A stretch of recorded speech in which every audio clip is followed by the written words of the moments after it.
இலங்கை செய்திகளுடன் நான் ரோஷன். விரிவான செய்திகளுக்கு முன் தலைப்புச் செய்திகள். இதுவரை வெளியாகியுள்ள உள்ளூராட்சி மன்ற தேர்தல் முடிவுகளின்படி தேசிய மக்கள் சக்தி முன்னிலை. அதிக வாக்களிப்பு வீதம் பதிவாகாவிட்டாலும் தேசிய மக்கள் சக்தி வெற்றி பெறுவது உறுதி என்று சுகாதார மற்றும் வெகுசன ஊடகத்துறை அமைச்சர் நலிந்த ஜெயதிசன் நம்பிக்கை. உள்ளாட்சி தேர்தலில் முன்னாள் ஜனாதிபதிகள் மஹிந்த ராஜபக்ச, கோட்டாபய ராஜபக்ச மற்றும் மைத்ரிபால சிறிசேன ஆகியோர் வாக்களிக்கவில்லை என்று தகவல். கிளிநொச்சி மாவட்டத்தின் 3 உள்ளூராட்சி சபைகளிலும் இலங்கை தமிழரசு கட்சி அமோக வெற்றி. தொடர்வது விரிவான செய்திகள். 2025ற்கான உள்ளூராட்சி மன்ற தேர்தல் முடிவுகள் தற்போது வெளியாகி கொண்டிருக்கும் நிலையில் வடபகுதிக்கான முல்லைத்தீவு மாவட்டம் மாந்தை கிழக்கு பிரதேச சபைக்கான உத்தியோகபூர்வ முடிவுகள் வெளியாகியுள்ளது. அதன் அடிப்படையில் மாந்தை கிழக்கு பிரதேச சபையில் இலங்கை தமிழரசு கட்சி வெற்றி பெற்றுள்ளது. இலங்கை தமிழரசு கட்சி 1364 வாக்குகளுடன் 4 உறுப்பினர்களையும், ஐக்கிய மக்கள் சக்தி 990 வாக்குகளுடன் 3 உறுப்பினர்களையும், அகில இலங்கை தமிழ் காங்கிரஸ் 808 வாக்குகளுடன் 2 உறுப்பினர்களையும், தேசிய மக்கள் சக்தி 607 வாக்குகளுடன் 2 உறுப்பினர்களையும், ஜனநாயக தமிழ் தேசிய கூட்டணி 500 வாக்குகளுடன் 2 உறுப்பினர்களையும் வென்றுள்ளனர். இதேவேளை இரவு 10 மணி நிலவரப்படி நாடளாவிய ரீதியில் வெளியாகியுள்ள முடிவுகளின்படி 339 உள்ளூராட்சி மன்றங்களுக்கான முடிவில் 8 மன்றங்களுக்கான முடிவுகள் வெளியாகியிருந்தன. உள்ளூராட்சி மன்றங்களுக்கு தெரிவாக உள்ள 8711 உறுப்பினர்களில் 137 உறுப்பினர்கள் தெரிவாகியுள்ளதோடு தேசிய மக்கள் சக்தி தற்போது வரை முன்னிலை வகிக்கின்றது.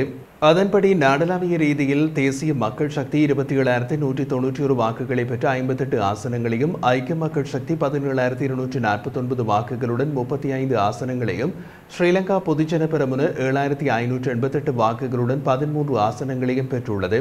மேலும் சர்வஜன பலய 3,427 வாக்குகளுடன் 6 ஆசனங்களையும், சுயேட்சை குழுக்கள் 1,783 வாக்குகளுடன் 6 ஆசனங்களையும், தமிழரசு கட்சி 1,364 வாக்குகளுடன் 4 ஆசனங்களையும், ஐக்கிய தேசிய கட்சி 2,216 வாக்குகளுடன் 4 ஆசனங்களையும் பெற்றுள்ளன. 339 உள்ளூராட்சி மன்றங்களுக்கான தேர்தல்கள் காலை 7 மணி தொடக்கம் மாலை 4 மணி வரை 13,759 வாக்களிப்பு நிலையங்களில் நடைபெற்றதைத் தொடர்ந்து தற்போது வாக்கு எண்ணும் பணிகள் 5,783 நிலையங்களில் மேற்கொள்ளப்பட்டு வருகிறது.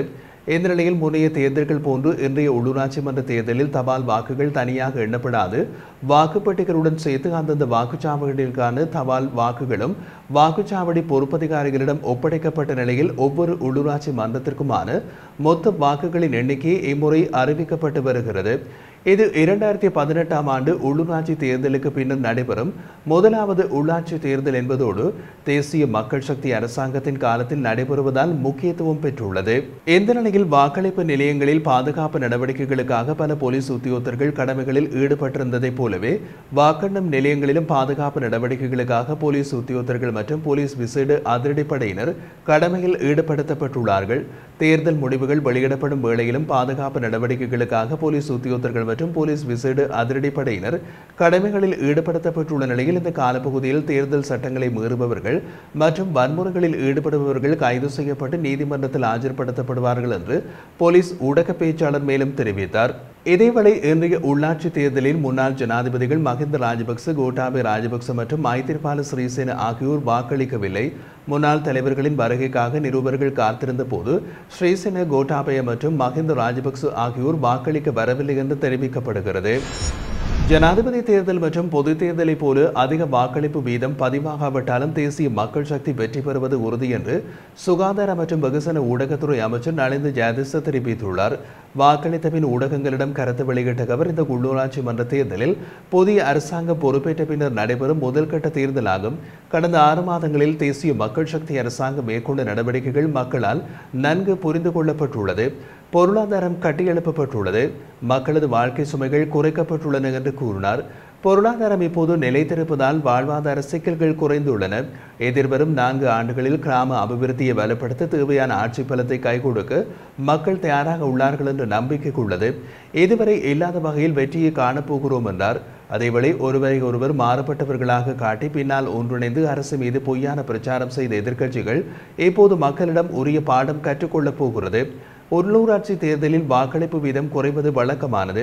ஆனால் மக்களின் ஆதரவு எம்மோடு உள்ளதால் எதிர்க்கட்சிகள் தனிமைப்படுத்தப்பட உள்ளன என்றும் நலிந்த ஜெயதிச தெரிவித்திருந்தார்.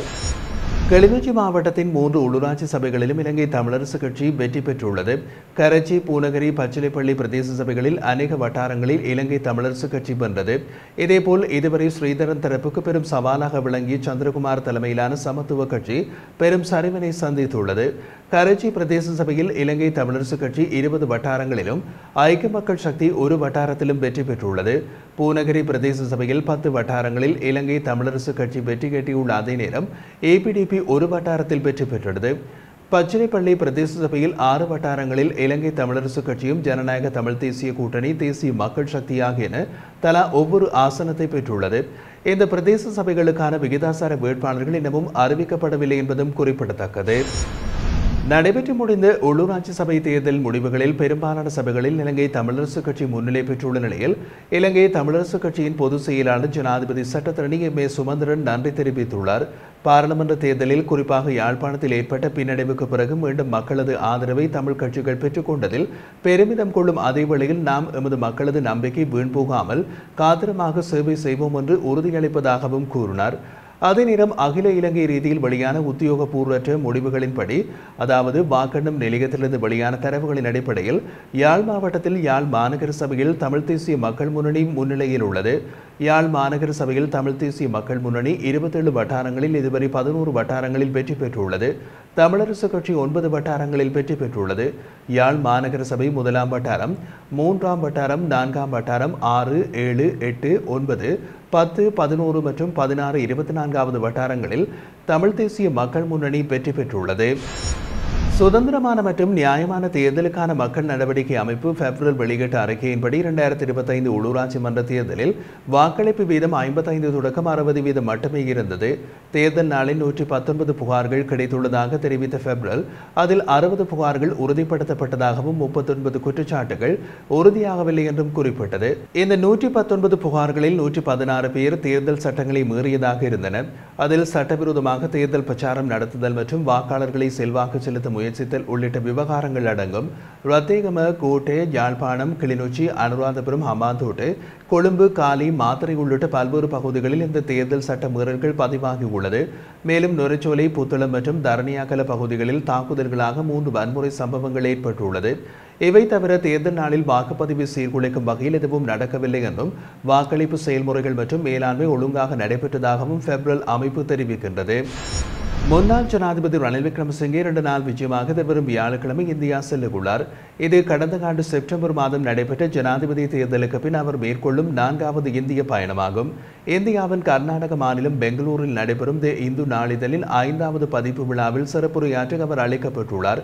இந்த நிகழ்வில் கர்நாடக மாநில முதல்வர் ஸ்ரீ சித்தராமையா சிறப்பு விருந்தினராக பங்கேற்கின்றார். 2 நாட்கள் நடைபெறும் இந்த விழாவில் அரசியல், வணிகம், கல்வி, விளையாட்டு மற்றும் கலைத்துறையை சேர்ந்த முக்கிய நபர்கள் கலந்து கொள்ள உள்ளனர். உலக வங்கியின் தலைவர் அஜய் பங்கா நாளைய தினம் நாட்டிற்கு வருகை தரவுள்ளார். ஜனாதிபதி அனுரகுமார திசாநாயக்கவின் அழைப்புக்கிணங்க உலக வங்கி தலைவர் அஜய் பங்கா இலங்கைக்கு வருகை தருகிறார். 20 வருடங்களின் பின்னர் உலக வங்கியின் தலைவர் ஒருவர் இலங்கைக்கு விஜயம் மேற்கொள்ளும் முதல் சந்தர்ப்பம் இதுவாகும். அவர் ஜனாதிபதி, பிரதமர் மற்றும் பிற உயர் அதிகாரிகளை சந்திப்பார் என்றும் தெரிவிக்கப்படுகின்றது. மேலும் வேலைவாய்ப்பு உருவாக்கத்தை விரைவுபடுத்தல், தனியார் முதலீட்டை ஈர்த்தல் மற்றும் நிலையான பொருளாதார வளர்ச்சியினை ஊக்குவித்தல் போன்ற விடயங்கள் தொடர்பாகவும் கவனம் செலுத்தப்படும் என்றும் எதிர்பார்க்கப்படுகின்றது.